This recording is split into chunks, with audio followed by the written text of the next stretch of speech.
மகள் மண்ணினிலே வளமுடன் நன்றாக வாழ்கையிலே மாதவி ஆடற் குலமாது ஆடல் கலையிலே முடிந்தாளே. மாதவி ஆடிய நாட்டியத்தில் மன்னவன் கோவலன் மயங்கினானே.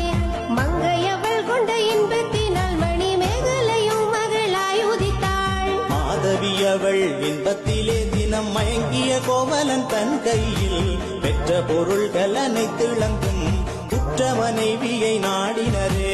கண்ணகி எங்கள் தாயாரும் கற்புடன் பணிகள் செய்தாளே. கோவலன் செய்யும் பணிகளுக்கு குலமகள் விளக்காய் மிழ்ந்தாளே. கௌந்தியம்மை உதவி செய்து கடும்பனம் கடந்து வந்தனரே. மதுரையின் மாநகர் வந்தவளாம் வண்ணமயிலான கண்ணகையார். வாழ்வினில் வறுமைதனை வாட்ட வாணிப தொழிலையும் மீட்க கண்ணகி